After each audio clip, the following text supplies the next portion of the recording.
Comenzamos ya el mensaje en esta tarde. Padre Celestial, te damos gracias por este privilegio tan grande y tan maravilloso que nos das de poder estar aquí reunidos en esta tarde en torno a tu palabra. Pedimos que nos ilumines, que nos muestres las verdades ocultas de tu palabra y que podamos, Señor, hacer tu voluntad. Queremos ser gente madura, queremos, Señor, ser gente útil en tus manos y en tu reino. Y por eso te pido que el mensaje de esta tarde produzca en nosotros esa madurez, esa firmeza espiritual para poder hacer las cosas bien y decentemente, como dice tu palabra. Guíanos, Señor, y que todo lo que hablemos sea de bendición, en el nombre bendito de Jesús. Amén y amén. Vamos a ir en primer lugar a un pasaje del Evangelio según San Mateo, lo tengo aquí anotado, es el capítulo 26, por favor. Mateo, capítulo 26, a partir del versículo 47 hasta el 54. Mientras todavía hablaba, vino Judas, uno de los 12, y con él mucha gente con espadas y palos, de parte de los principales sacerdotes de los ancianos y de los ancianos del pueblo. Y el que le entregaba les había dado señal diciendo: al que yo besare, ese es, prendedlo. Enseguida se acercó a Jesús y le dijo: salve, maestro, y le besó. Jesús le dijo: amigo, ¿a qué vienes? Entonces se acercaron y echaron mano a Jesús y le prendieron. Pero uno de los que estaban con Jesús, ahí no dice quién, pero como gracias a Dios esto se cuenta en otros evangelios, sabemos que era Pedro, ¿vale?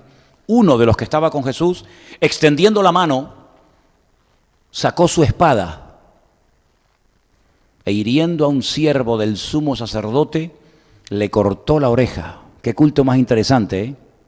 Le cortó la oreja.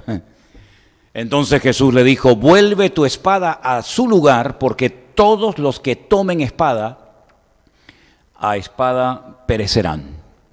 ¿Acaso piensas que no puedo ahora orar a mi Padre y que Él no me daría más de 12 legiones de ángeles?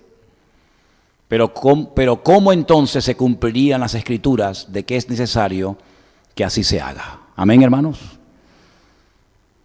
El Señor le muestra a Pedro que a pesar de la injusticia que se está a punto de cometer en el huerto de Getsemaní, llevándolo de esa forma tan humillante y cruel a las autoridades de la época para ser sentenciado a muerte, el Señor Jesucristo le está enseñando a Pedro y a todos nosotros que hay momentos en la vida en los que por cumplimiento a la palabra no tenemos ni que mover ni un solo dedo, sino decir: Señor, esta es tu voluntad y yo la acepto.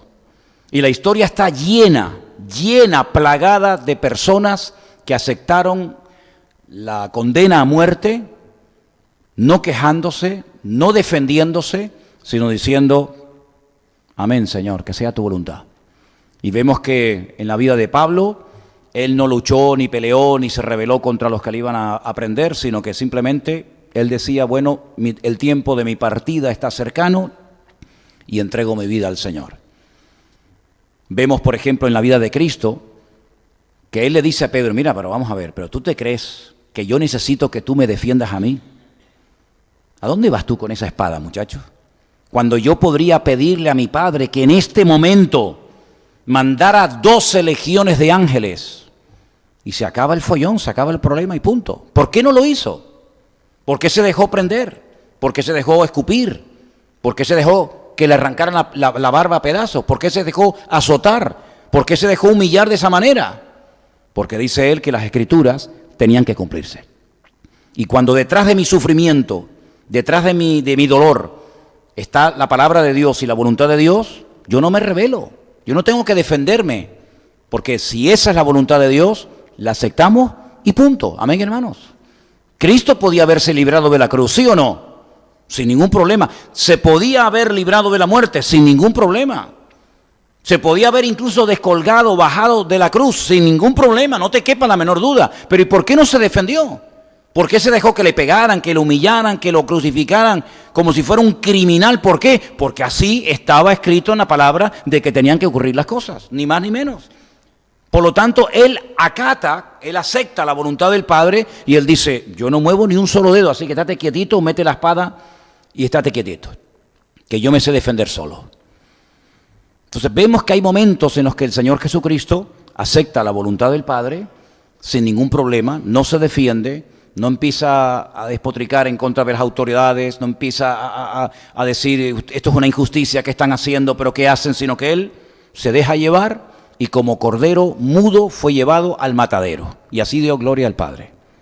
Pero hay otros pasajes donde no actuó igual. Hay otros pasajes en los que actuó con tremenda contundencia. Y los vamos a leer. Y el pasaje que vamos a ver esta tarde está en todos los evangelios. Luego tuvo que ser algo, créame, que les tuvo que impactar muchísimo a Mateo, a Marcos, a Lucas y a Juan, porque si no, no lo hubieran contado. Pongo un ejemplo. Hay muchas cosas que, por ejemplo, Juan cuenta en su evangelio, que si él no las hubiera escrito, no nos hubiéramos enterado. Por ejemplo, la conversación que mantuvo con la mujer samaritana en Juan capítulo 4. El paralítico de Betesda, Juan capítulo 5. Si Juan no lo cuenta, tú y yo no nos enteramos de que un día fue a Betesda y salió un paralítico de 38 años. Juan capítulo 9, el ciego de nacimiento. Si Juan no nos cuenta ese milagro, tú y yo no nos enteramos. ¿Por qué? Porque es que no está en ninguna parte de la Biblia. Pero esto que vamos a hablar en esta tarde lo cuentan los cuatro, Mateo, Marcos, Lucas y Juan, lo cual quiere decir que fue algo muy impactante, algo que les impactó muchísimo la reacción del Señor. Y vamos a leerla. Vamos a empezar, por ejemplo, por el Evangelio de Mateo. Mateo capítulo 21, del versículo 12 al 13, los detalles que nos da Mateo. La historia es muy larga, pero vamos a leer solamente 2 versículos. El primero es este. Jesús entró en el templo de Dios y echó fuera a todos los que vendían y compraban en el templo. Los echó fuera. Volcó las mesas de los cambistas y las sillas de los que vendían palomas. Versículo 3, y les dijo, escrito está, mi casa, casa de oración será llamada, mas vosotros la habéis hecho cueva de ladrones. Nos quedamos con el dato. Vuelca las mesas, vuelca las sillas y saca a la gente que está metida en el templo. Ahora, vamos a hacer un poco de historia. ¿Qué hacía esa gente ahí metida? ¿Quién les había dado permiso? Quiero recordarles que en la época de Jesús, el sacerdocio estaba totalmente corrompido. Era una vergüenza. De hecho, los cambistas estaban allí por permiso de los 2 sumos sacerdotes que para colmo eran familia. Uno era el suegro y otro era el yerno. Y entre los 2 tenían un trapicheo dentro del templo que consistía que cuando la gente llegaba después de viajar kilómetros o días al templo para presentar los correspondientes sacrificios, llegaban y le decían, no, ese no vale, ¿por qué? Porque tiene un pelo que no sé qué, ese no vale porque no sé cuánto. Y entonces, ¿ahora qué hago? Bueno, aquí vendemos corderos, aquí vendemos ovejas, claro, ¿y a quién tenían que comprarle? A ellos. Así que eso era todo un comercio, era todo un negocio que había allá adentro con autorización y con respaldo y con apoyo de las autoridades religiosas de la época. Anás sabía que allí se estaba trapicheando en el templo, lo sabía y lo permitía.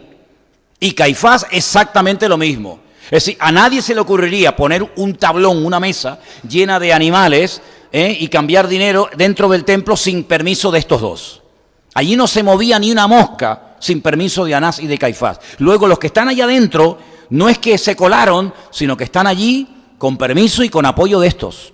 Y cuando Jesús entra, que yo sepa, vamos a ver lo que nos dice Mateo, ya lo hemos visto, vamos a ver lo que nos dice Marcos, vamos a ver lo que nos dice Lucas, vamos a ver lo que nos dice Juan, que yo sepa, Jesús no se pone de rodilla con las manos levantadas diciendo, Padre, limpia tu casa.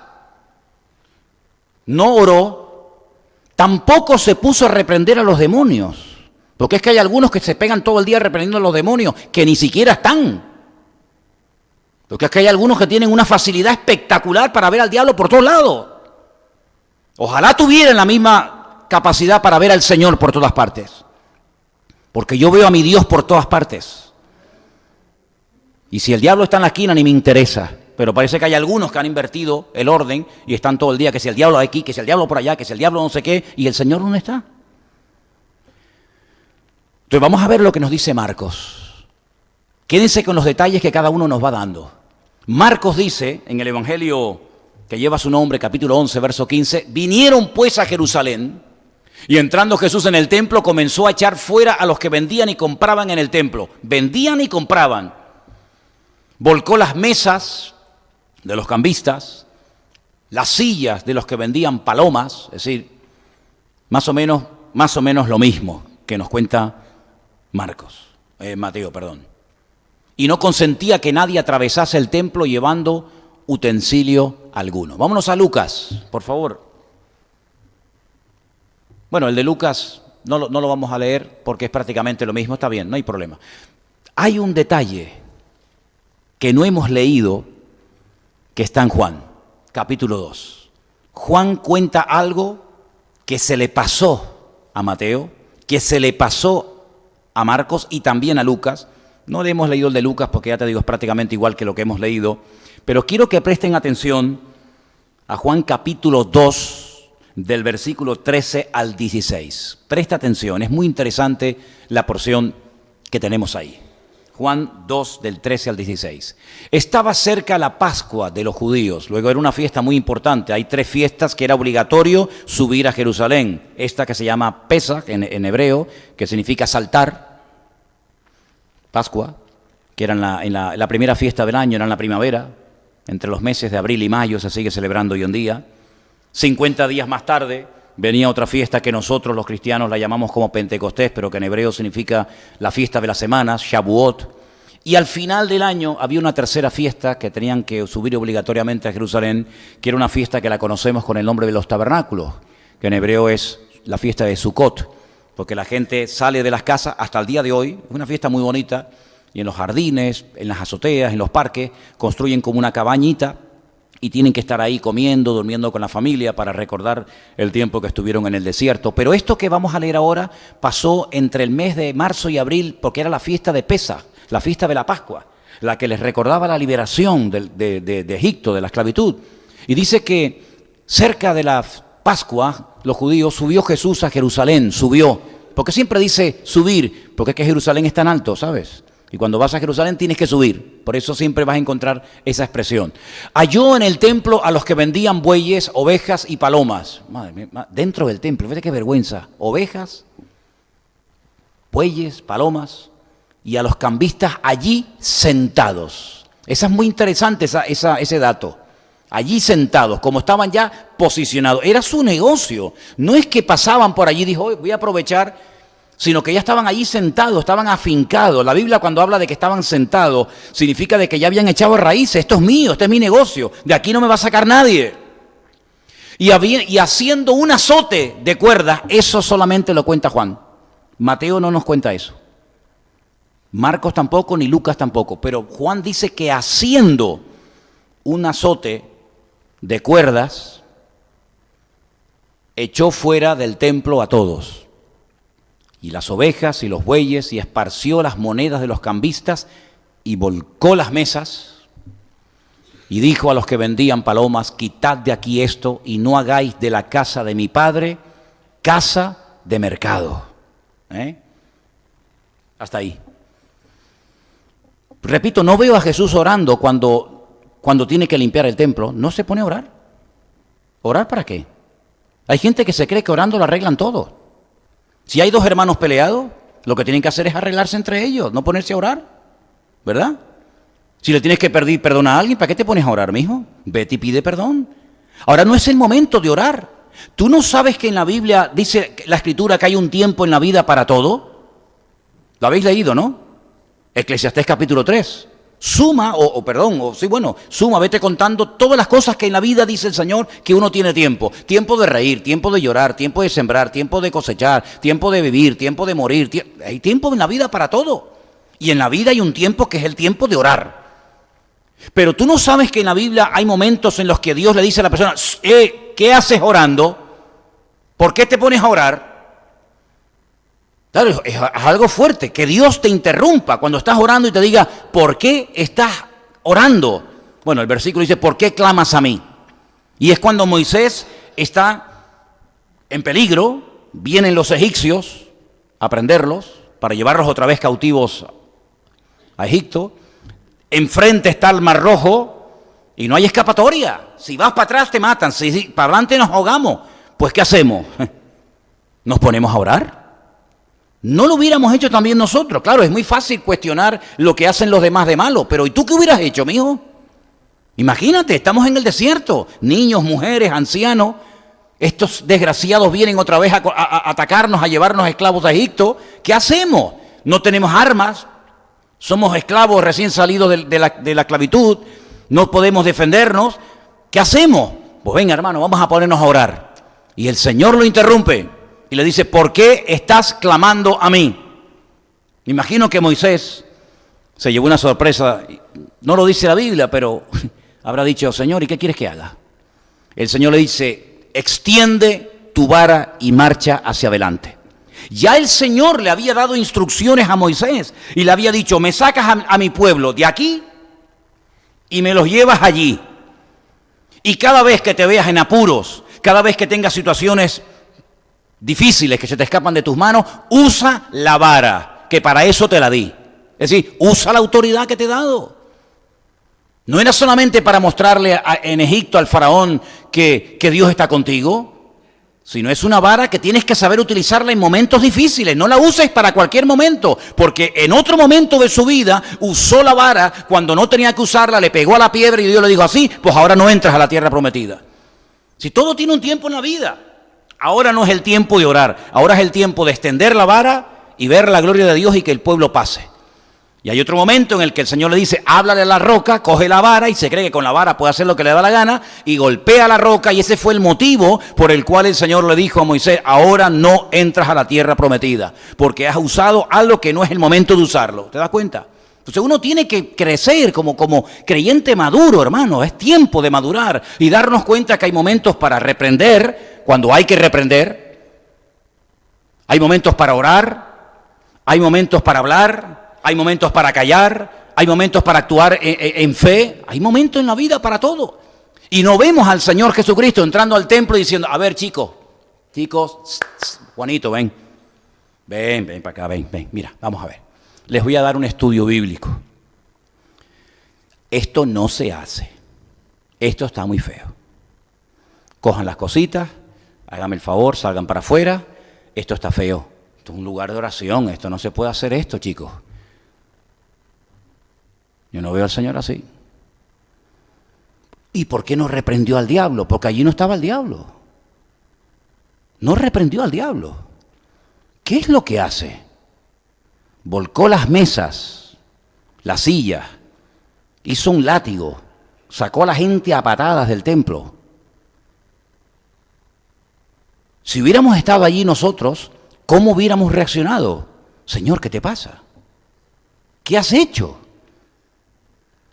El Señor nos da un ejemplo impresionante de cómo hay que actuar a veces con contundencia con personas que no tienen el más mínimo respeto y temor de Dios.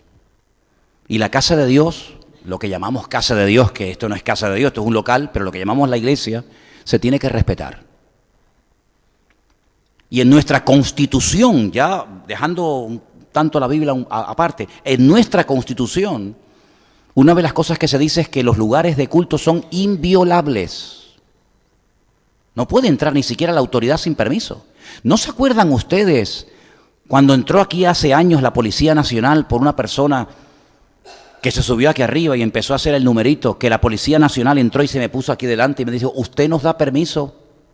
Primero para entrar, pero usted nos da permiso para subir a la plataforma y sacar a esta persona de la iglesia. Le dije, les doy el permiso. Entonces subieron, cogieron y se llevaron a esta persona. ¿Qué te parece? Y la Policía Nacional se la llevó arrastrando se la llevó. Entonces, amados hermanos, en la vida cristiana hay momentos para aguantar el chaparrón, ¿vale? Hay momentos en los que el Señor Jesucristo dijo, Pedro, estate quieto, no te preocupes, yo si quisiera salir de esta, vamos, sin ningún problema, pero ahora no es el momento de defendernos, no es el momento de usar, no la violencia, sino la autoridad. No confundan violencia con autoridad.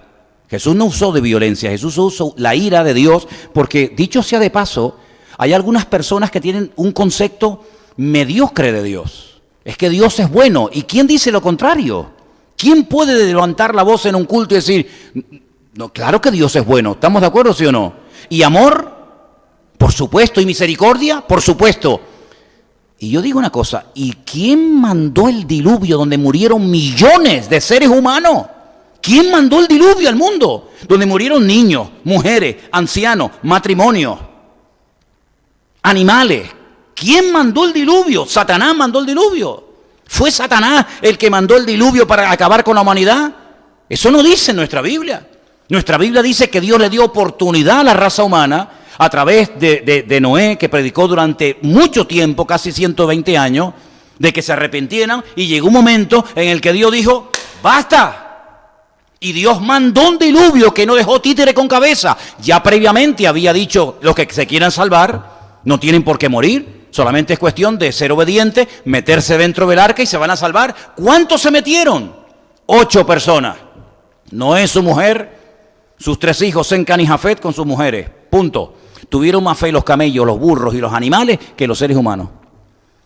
¿Quién destruyó Sodoma y Gomorra?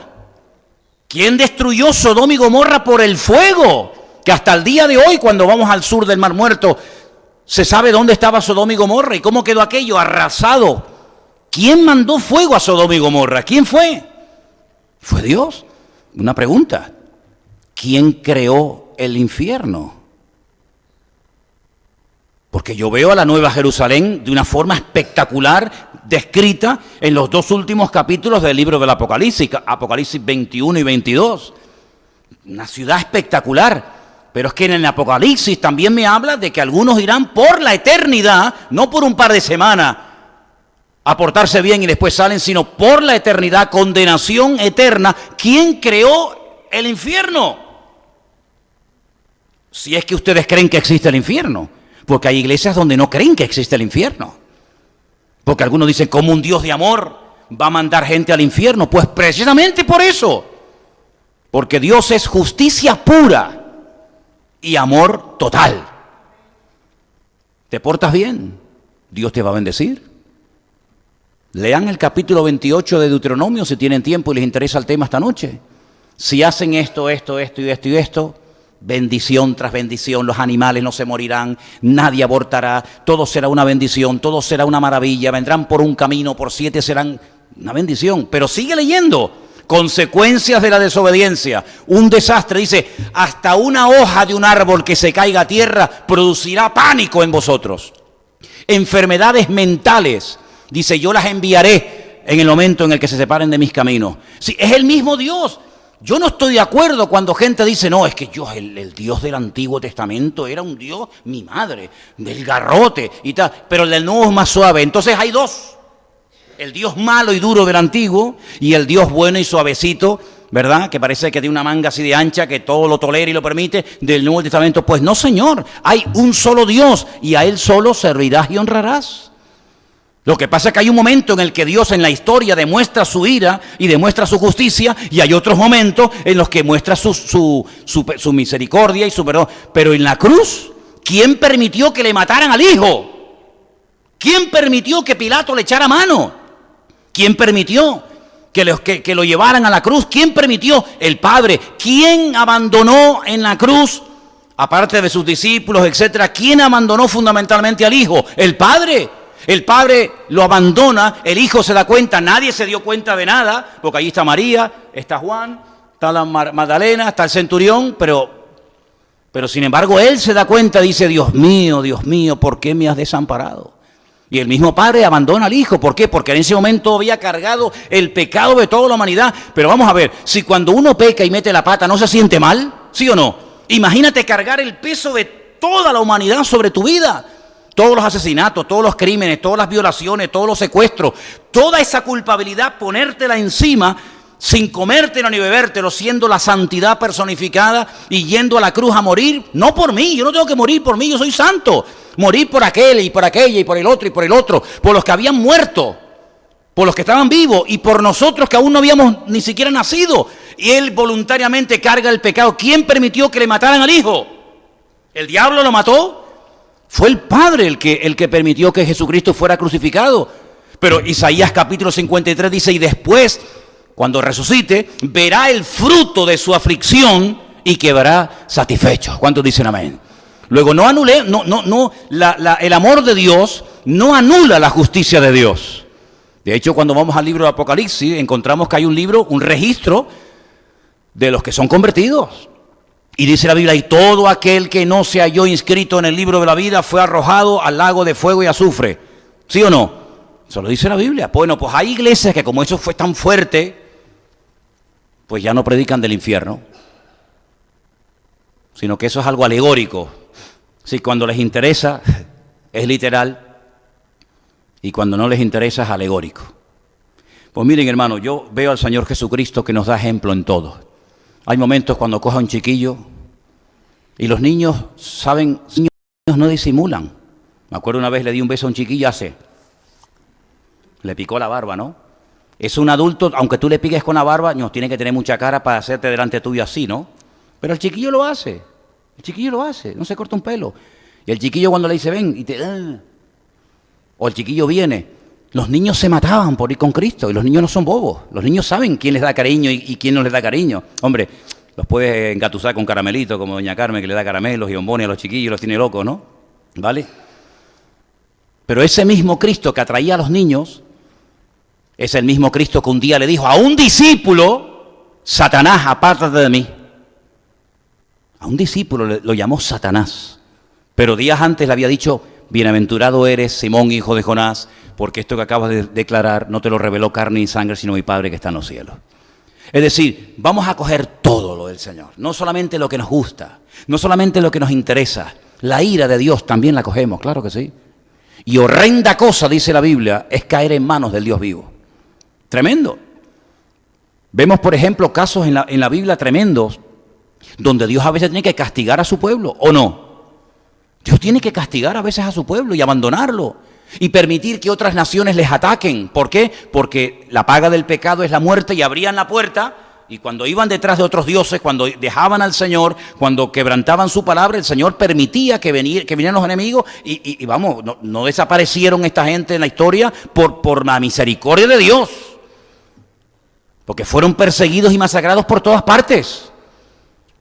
Pero sin embargo dice la Biblia que las bendiciones siguen a aquellos que hacen la voluntad de Dios. El bien y la misericordia, Salmo 23, el bien y la misericordia te seguirán todos los días de tu vida. Cuando el Señor es tu pastor, sí. Cuando estás alineado con Dios, sí. Pero cuando haces lo que te da la gana, cuando en la iglesia eres una cosa y fuera eres otra, ni bien ni misericordia ni vaina. Lo que te va a seguir es la desgracia y lo que te va a seguir son las puertas cerradas y te vas a ver más solo que la una y te vas a ver que, como dice la Biblia, Dios puso el cielo de bronce. Y la oración no pasa, ¿por qué? Porque no estás bien delante del Señor. Dice la Biblia, la oración eficaz, tú no hablabas el domingo de eso, la oración, a veces he oído gente que mencionan versículos y yo digo, pero si no lo está diciendo mal. No, hermano, la Biblia dice que la oración del justo puede mucho, es que eso no dice la Biblia. ¿Cómo que no? No le quite a la Biblia, hombre, cítela bien, la oración eficaz es la que puede mucho. Eso es lo que dice la palabra. Como aquellos que dicen, y Dios bendice al dador alegre. ¿Dónde dice eso? No, la Biblia, ¿dónde lo dice, mijo? Dios ama al dador alegre, dice 1 Corintios. ¿Dónde dice la Biblia que Dios bendice al dador alegre? Yo creo que Dios bendice, claro, pero no me cambien los textos y los amaña a su manera. Dios ama al dador alegre, que lo bendice, claro, pero no me cambie una cosa por otra. Entonces vemos en la palabra de Dios que el Señor se enfadó, que el Señor volcó las mesas, que el Señor echó a patadas con un látigo que Él mismo se hizo y los sacó de allí a todos. Y dijo, esto no lo voy a consentir, esto no lo voy a permitir. Habéis convertido, y además sabían lo que estaban haciendo, ¿sabes? Porque una cosa es pecar por ignorancia, pero estos no eran ignorantes.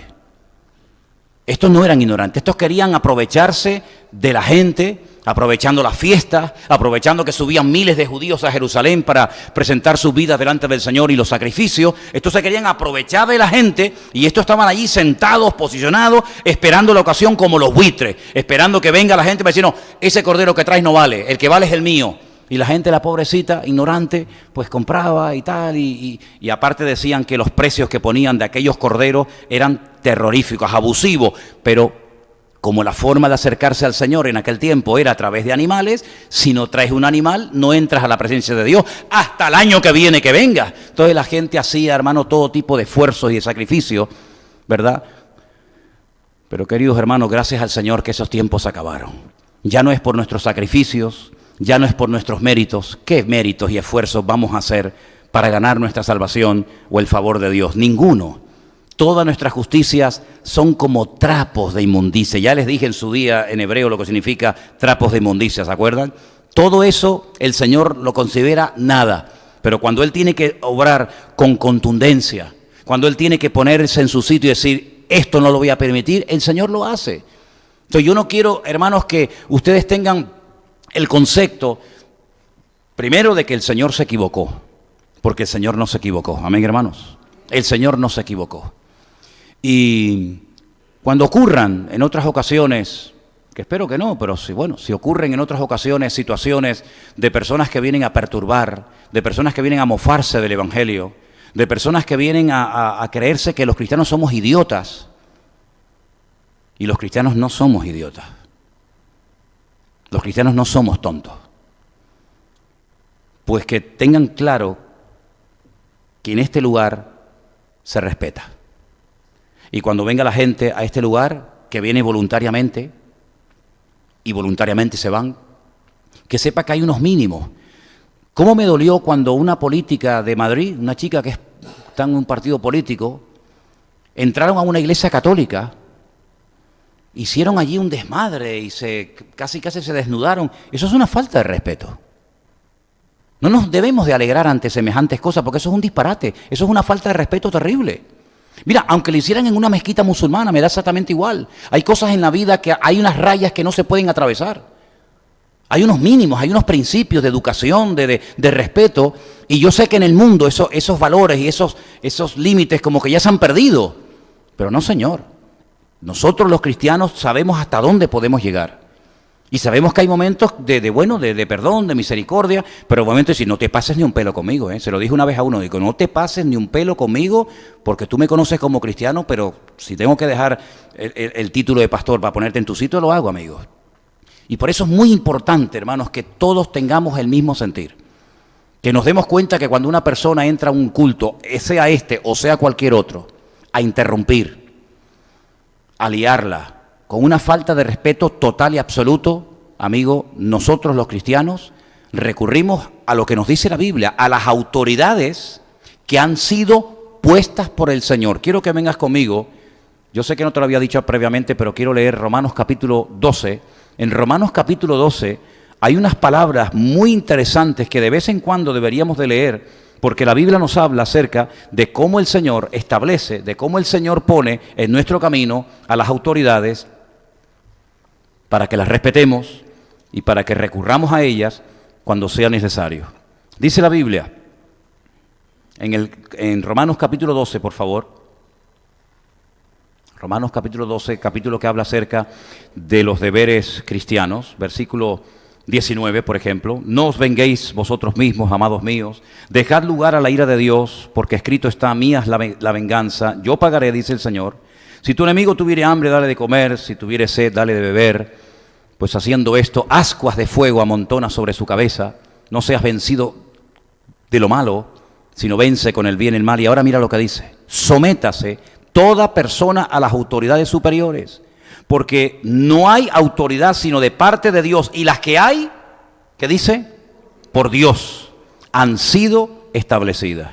De modo que quien se opone a la autoridad, a lo establecido por Dios resiste, y los que resisten acarrean condenación para sí mismos. Versículo 3, porque los magistrados, las autoridades, la policía, etcétera, no están para infundir temor al que hace el bien, sino al malo. ¿Quieres pues no temer a la autoridad? Haz lo bueno y tendrás alabanza de ella, lógicamente.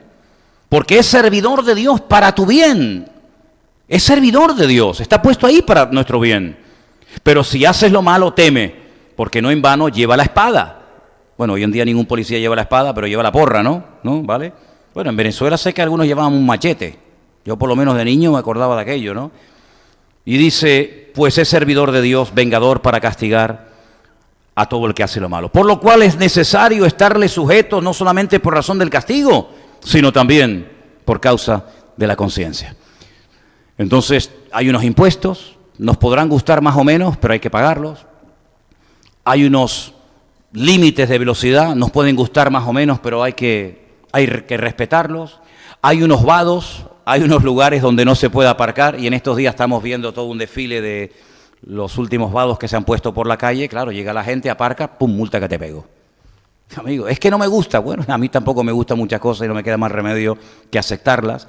Luego, primero, partimos de la base de que Dios ha puesto en nuestro camino una serie de normas, dentro y fuera de la iglesia. La iglesia no es una anarquía, hay iglesias donde cada uno hace lo que le da la gana, pero se equivocan. La iglesia es el lugar donde más orden y donde más respeto tiene que haber.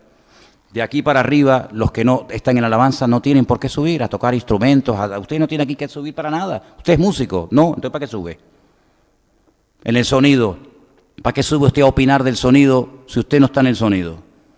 De la predicación, usted es predicador, no, entonces ¿para qué me está todo el día cuestionando lo que digo y lo que no digo? Sí, tenemos que saber, queridos hermanos, como si entráramos ahora a la escuela dominical y le llamáramos la atención a una hermana que se está perdiendo el culto para atender a nuestros hijos. Bueno, los míos no, porque ya gracias a Dios salí de esa etapa. Entonces, tiene que haber un respeto a los músicos, al pastor, a los diáconos, a los ujieres. Me acuerdo que una vez un hermano me dijo, oye, le dije a tal persona que por lo que sea no se puede sentar aquí, y me dijo, a mí si no me lo dice el pastor no te hago caso. Una falta de madurez espectacular. Porque nadie en esta congregación se pone donde quiere, sino que lo ponen. Y cuando hay un ujier en la puerta, ese ujier no se ha puesto solo, ese ujier lo hemos puesto nosotros. Por lo tanto, merece un respeto. Como las maestras dominical, como los niños, exactamente como todos. Eso de puertas para adentro, pero de puertas para afuera no estamos exentos de cumplir las leyes del mundo. Siempre y cuando, subrayo, siempre y cuando no vayan en contra de lo que dice el Señor. Como por ejemplo se encontró Daniel en una situación donde no lo dejaban orar, prohibido orar durante X tiempo. Y Daniel dijo, de eso nada. ¿Por qué? Porque por encima de la ley humana está la ley de Dios. Y si la ley de los hombres me impide orar a mi Dios, lo siento, mijo, pues vas al paredón, pues llévame al paredón, no hace falta, no hay ningún problema. Es decir, nosotros no estamos exentos de cumplir con las normas, de cumplir con las cosas del mundo. Me acuerdo que una vez había un grupo de hermanos en una parte de la península. Claro, por aquí no se pueden dar tantos datos porque está toda la gente con la escopeta siempre. Mira lo que dijo, mira lo que dijo. En un lugar de La Mancha, cuyo lugar no quiero acordarme, había un grupo de hermanos que se fueron al campo y comenzaron a construir como una especie de chabola, una especie de no sé, sí, eso, como de chabola, para hacer una iglesia. Y vino la policía. Y la policía les dijo, aquí no pueden ustedes ponerse a construir una iglesia. Es que estamos alabando al Señor. Me da igual, como si están alabando a San Pancracio. Aquí eso no se puede hacer. ¿Y sabes cuál fue el argumento del pastor a la policía? Esta tierra le pertenece al Señor, porque la Biblia dice, del Señor es la tierra y su plenitud. Y aquí construimos una iglesia. Eso es sacar las cosas del contexto. Eso es sacar las cosas del contexto. Usted no puede coger mañana, irse a un terreno privado y construir una iglesia o ponerse ya a acampar sin permiso. Es que somos cristianos. Y con más motivo todavía, el mundo tiene que saber que nosotros los cristianos cumplimos las leyes del mundo. Y algunas no nos gustan. Algunas tal vez las podemos considerar un tanto injustas. Pero como cristianos tenemos que respetar las leyes de Dios y las leyes de los hombres. Y termino diciendo algo que el Señor Jesucristo nos enseñó. Darle al César lo que es de César y a Dios lo que es de Dios. Si tenemos este concepto bien claro en nuestra vida, interiorizado, nos vamos a dar cuenta que hay momentos en los que Dios tiene que actuar con contundencia, con seriedad. No es el momento de orar ni de reprender, es el momento de comportarse con autoridad. Defendiendo la propiedad de Dios, defendiendo el honor del Señor, defendiendo el respeto a Dios. Y a veces se puede dialogar, gloria a Dios, pero es que hay momentos, hermanos, en los que no se puede dialogar. Y entonces me gustaría que todos y cada uno de nosotros, primero, Si entra en algún momento determinado una persona al culto a interrumpirlo, primero, nosotros no nos vamos a descentrar, sino vamos a estar, ¿qué es? Hay alguien que está cantando, seguimos cantando. Es momento de predicación, seguimos escuchando la predicación. No nos produce un caos, todo el mundo nervioso, preocupado. Usted no se preocupe, que vamos a actuar lo mejor que se pueda para solucionar el problema. Y hermanos, damos gracias a Dios que estamos en España, ¿eh? Porque si nosotros tuviéramos la iglesia en Irán, o en Arabia Saudita, o en Marruecos, o estos países que vienen y tienen todos los derechos habidos y por haber, pero que si nosotros fuéramos a los de ellos, no podríamos ni llevar una Biblia bajo el brazo, probablemente ni nos dejarían congregarnos, probablemente ni nos dejarían ir a un lugar con la palabra de Dios en la mano. Pero damos gracias a Dios de que aquí tenemos una libertad, gracias a Dios, que ha costado mucho esfuerzo y sacrificio conseguirla, porque en este país ha habido persecución y en este país se ha prohibido leer la Biblia. Y yo me acuerdo, yo no tengo tanta edad, pero yo me acuerdo en varias ocasiones llevarme desde la Plaza del Charco detenido a la comisaría del Puerto de la Cruz, porque en aquellos tiempos no se podía hablar en aire libre, y quitarnos los folletos, y tuvimos que aguantar el chaparrón. Pero gracias al Señor que hoy por hoy hay una libertad. Vamos a valorarla, vamos a respetarla, pero no vamos a bajar la guardia, porque el enemigo lo único que quiere es poner nervioso al pueblo de Dios. Lo único que quiere es perturbar y robar la paz. Pero a Cristo les recuerdo, amados hermanos, que la paz nuestra le costó la vida. No dejes que nada ni nadie te robe la paz ni la bendición de Dios de tu corazón. ¿Cuántos dicen amén? Oramos, cierra tus ojos, por favor, ahí donde estás. Vamos a darle gracias a Dios. Que Dios nos ayude a madurar, a aprender, a poner la mirada siempre en el Señor, confiando en Él. Dice la Biblia, encomienda, dirige al Señor tu vida, tus oraciones, espera en Él y Él hará. Alabado sea Dios. Pero eso no significa de que vamos a bajar la guardia. El pueblo de Dios nunca debe de bajar la guardia, nunca. El pueblo de Dios siempre tiene que estar alerta. Y lo sugieres ni te cuento, como esos perros que tienen los pastores en los rebaños que están todo el rato mirando al horizonte, por si acaso ven las orejas del lobo, y automáticamente actúan y ladran y van a por él. Exactamente igual la iglesia del Señor, los hijos de Dios, tienen que estar atentos, velando, orando, no ignorando las maquinaciones del enemigo, las acechanzas del diablo, sino siempre cubriendo la iglesia, los jóvenes, los niños, la vida de los pastores, etcétera, con la sangre de Cristo. Unidos, orando, velando, siempre, Señor, protege, cuida, bendice tu obra, aparta al enemigo, y siempre con esa actitud, aleluya, de gozarnos, pero con un ojo mirando al Señor y con otro ojo abierto, siempre pendiente de los peligros que pueden venir en el futuro. Te damos gracias, Padre, porque tu palabra nos advierte, tu palabra es lumbrera, nuestro camino nos ilumina la vida, la mente. Nos muestra cómo tenemos que actuar ante adversidades, ante luchas. La Biblia contiene todas las respuestas y todos los ejemplos y todas las circunstancias por las cuales tú nos vas a permitir pasar. Que actuemos correctamente en cada situación. Que nada ni nadie robe la paz del corazón de tu iglesia. Que podamos estar siempre unidos, acechando, velando, pendientes, Señor, sabiendo que tenemos que pelear y defender a tu amada iglesia. Gracias te damos, Dios mío. Dice la Biblia que hasta la muerte, hasta la sangre, tenemos que pelear por la sana doctrina y por la unidad de tu pueblo. Y pedimos que tú bendigas a tu iglesia sobre toda la faz de la tierra. Que estemos los cristianos unidos, velando como nunca antes, Señor. Atentos, sabiendo cuál es mi terreno y cuál no es mi terreno. Sabiendo hasta dónde puedo llegar y hasta dónde no debo meterme, Señor.